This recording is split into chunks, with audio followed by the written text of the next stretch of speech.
Finalise नहीं है। Film stage OTT के लिए बनाई जा रही है, जिसके प्रोड्यूसर है केशव महेश्वरी जी, और फिल्म में डेब्यू कर रहे हैं निखिल सिंह। मतलब हम लोग निखिल प्यार से बोलते हैं, नाम अभिनव सिंह है। और बहुत अच्छा ये प्रिपरेशन करके आए हैं, थिएटर इंस्टीट्यूट से पास आउट है, लुक अलाइक आपको दिख रहा होगा। और बगल में हमारी अभिनेत्री हैं आंचल पांडे जी।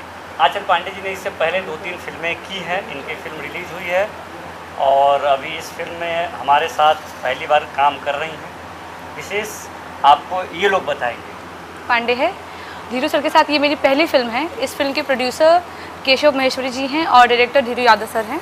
और हमारे जो को एक्टर हैं, इनका नाम है निखिल सिंह जी, और इनके साथ मेरी पहली फिल्म है। और इससे पहले भी मैं फिल्म कर चुकी हूँ और मुझे इस फिल्म को करने में बहुत ज़्यादा एक्साइटमेंट है, क्योंकि ये बहुत अच्छी स्क्रिप्ट है, वो काम करने में बहुत मज़ा आएगा। इस फिल्म में क्या भूमिका रहेगी आपकी? इस फिल्म में मेरी मेन भूमिका है एक ऐसी लड़की का जिसका पूरी लाइफ एक शुरुआत से लेकर अंत तक में संघर्ष के तौर पे दिखाया गया है। तो बाकी चीज़ें तो आपको सिनेमा में देखने को मिलेगी। बाकी जो स्टार्टिंग में हम आप बता सकते हैं कि हाँ, एक खुशमिजाज किस्म की लड़की है जो एक लाइफ के अपने अलग अलग फेज़ को फेस करते हुए आगे बढ़ती है, और एंड में आपको पता चलेगा उसके साथ क्या होता है। फिल्म की शूटिंग कहाँ हो रही है? फिल्म की शूटिंग बनारस में हो रही है। बनारस के कई सारे लोकेशन पे होगी और मे बी कहीं बाहर भी हो सकती है, लेकिन अभी तो फिलहाल बनारस में हो रही है। मैम, बात किया तो फिल्म की शूटिंग के लिए बनारस क्यों चुना आपने? फिल्म की शूटिंग के लिए बनारस मैंने नहीं चुना है। ये सवाल आपने गलत इंसान से पूछ दिया है। ये सवाल पूछना चाहिए मेकर से। पहले आप लोग बना लीजिए, हम अलग से करेंगे। हाँ, सवाल अब तैयार कर लीजिए, पूछना क्या है। हमारा सवाल तैयार है। अभिनव जी, आप क्या कहना चाहेंगे? आपकी ये पहली मूवी है भोजपुरी में, नमस्ते, मेरा नाम अभिनव सिंह है। मैं बहुत एक्साइटेड हूँ इस प्रोजेक्ट के लिए, क्योंकि एक बहुत नया स्केल है मेरे लिए। मैं बहुत टाइम से मॉडलिंग करते आ रहा हूँ एंड कैमरा फेस करना मेरे लिए बहुत नया है। मैं रेडी नहीं था भोजपुरी करने के लिए, पर जब मैंने स्टोरी सुनी और मैंने इनके लास्ट प्रोजेक्ट्स देखे हैं धीरू अंकल के, तो मुझे समझ आया कि इसमें बहुत ज़्यादा डेंस है स्टोरी, बहुत डीप रूटेड कहानी है और बहुत अच्छा, मुझे अच्छा लग रहा है बेसिकली कहानी सुन के कि ये जो पैरामीटर चलता था पहले कि भोजपुरी अलग, हिंदी अलग, साउथ इंडियन मूवीज़ अलग, अब धीरे धीरे पुराना टाइम वापस आ रहा है। अब वापस इंडियन फिल्म इंडस्ट्री वाला दौर आने वाला है। तो बॉलीवुड, टॉलीवुड, भोजपुर सब चेंज होगा, क्योंकि अब सब साथ आ रहे हैं। तो इसीलिए मैंने इस मूवी के लिए हाँ बोला। न्यू जनरेशन भोजपुरी सिनेमा की तरफ जो है झुकाव नहीं है जी। ऐसे में आप युवा पीढ़ी हैं और बॉलीवुड जाते हैं या साउथ जाते हैं, बट आप भोजपुरी में आ रहे हैं, तो कितना अलग होने वाला है सिनेमा? एक्सपीरियंस ऑफकोर्स बहुत अलग है मेरे लिए। भोजपुरी में आना एक बहुत बोल्ड डिसीजन है कंपेरेटिवली हिंदी या साउथ की जगह। बट अभी देखा जाए तो न्यू जनरेशन ही है जो भोजपुरी को मेन स्ट्रीम में लाई है। अब पवन सिंह के गाने हर क्लब में, हर पब में बजते हैं। तो न्यू जनरेशन है जो भोजपुरी को हाँ कॉमिक वे में ही सही पर ला रही है मेन स्ट्रीम में। मुझे लगता है कि धीरे धीरे ये एक मेन स्ट्रीम ऑडियंस देखना शुरू करने वाली है भोजपुरी को। तो इसीलिए मुझे लग रहा है ये बहुत अच्छा डिसीजन होगा मेरा। जी, तो आप और आंचल जी की कैसे केमिस्ट्री जमने वाली है? कितना धमाल मस्ती होने वाला है? कितना रोमांस का तड़का लगने वाला है? वो तो आपको मूवी देखने के बाद ही पता चलेगा। धीरू सर के निर्देशन में शूट होने जा रहा है जिसमें आप काम करेंगे, क्या कहना चाहेंगे सर के साथ में? इसके लिए आपने स्टोरी सुना होगा, निर्देशन हुआ होगा। मैं एक्चुअली धीरू सर की बहुत मूवीज़ देखा हूँ। मैं कभी भोजपुरी देखता नहीं था, पर इनकी फिर कटान आई थी तो मैंने इनको पर्सनली फ़ोन करके बताया था कि कैसे मैंने पूरी 2 घंटे की पिक्चर देख ली, और पूरी 2 घंटे की पिक्चर अपने मम्मी और पापा के साथ बैठ के देख ली। और ये बहुत बड़ा डिफरेंस होता है। अगर आप भोजपुरी मूवीज़ देखने जाएंगे, बेसिकली जो मेजॉरिटी बनती है वहाँ बहुत अनकम्फर्टेबल होते हैं अपनी फैमिली को फेस करने के लिए। उस सेम थिएटर में आप नहीं बैठ सकते हैं। बट जब मैंने कटान देखी, फिर मैंने जया देखी, तो मेरा पर्सपेक्टिव चेंज हो गया कि हाँ, जो सिनेमा है या फिर जो आपका कंटेंट है उसके लिए आपकी भाषा मैटर नहीं करती है। भाषा सिर्फ एक मीडियम है। आपकी अगर कहानी अच्छी है तो आप किसी भी भाषा की मूवी बहुत अच्छे से देख सकते हो। और धीरू सर का जो वे ऑफ डायरेक्शन है वो मुझे बहुत अच्छा लगता है। बहुत फास्ट रहता है, वो इतना खिंची हुई कहानी नहीं रहती है। तो इसलिए मुझे बहुत इंटरेस्ट था उनके साथ काम करने के लिए। तो आपने ये फिल्म का जो ऑडिशन वगैरह दिया है धीरू सर के सामने, या फिर डायरेक्ट आपने कहानी सुनी या अप्रोच हुआ? आपको फिल्म कैसे मिली, कैसे अप्रोच हुआ फिल्म? मैंने स्टेज का एक वर्कशॉप किया था, तो वहाँ से मेरे काफ़ी शो रील्स थे जो धीरू सर के पास गए थे। फिर उन्होंने वो देखा, उनको एक नया फेस चाहिए था, तो फिर उन्होंने मुझे चूज़ किया। तो सर आपने क्या देख लिया ऐसा? स्टेज का वर्कशॉप किया था इन्होंने, वहाँ से बहुत सारे एक्टर का आया मेरे पास इंटरव्यू। तो देखने के बाद मुझे लगा कि जो कॉन्फिडेंस है इनका परफॉर्मेंस में, और बहुत कम शब्दों में बहुत बेहतर कर जाते हैं ये। और लुक तो आप देख ही रहे हैं, लुक तो कहने की बात ही नहीं है। लुक स्मार्ट लग ही रहा लड़का, तो वो तो पहली प्रायोरिटी होती है कि हीरो है तो एक परसेप्शन होता है ना, स्मार्ट होना चाहिए हीरो, तो उसमें तो पहले ही पास आउट है। उसके बाद जब मैं देखा परफॉर्मेंस तो मैं बोला कि मेरे स्टोरी के लिए ये परफेक्ट है। तो हीरोइन जी को कैसे सेलेक्ट किया? हीरोइन जी का मैंने पहले 1-2 फिल्म का ट्रेलर देखा था और उसमें मुझे काफ़ी टाइम पहले की बात है, तो मैं बोला किसी अच्छे प्रोजेक्ट में इनको अप्रोच किया जाएगा, बट समहाउ बीच में नहीं बैठ रहा था। कोइंसिडेंस इस प्रोजेक्ट में जो किरदार है वो इनके लायक बहुत सही है, चुलबुली किरदार है, तो इनको अप्रोच किया गया, फिर इन्होंने स्टोरी सुना, फाइनलाइज हो गई, आ गई। तो मैम कितने दिनों के लिए डेट लॉक किया है आपने?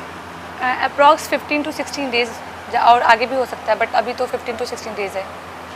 तो इसके बाद भी कोई तैयारी होने वाली है आपकी, या फिर इसी के बाद ये एंड होने वाली है आपकी? नहीं, ये तो मतलब ये तो फिल्म करना और ये सब पूरा सफ़र, ये तो सफ़र के बीच की मतलब फिल्म है। आगे तो बहुत सारी फिल्में करनी है, बहुत सारी चीज़ें करनी है आगे।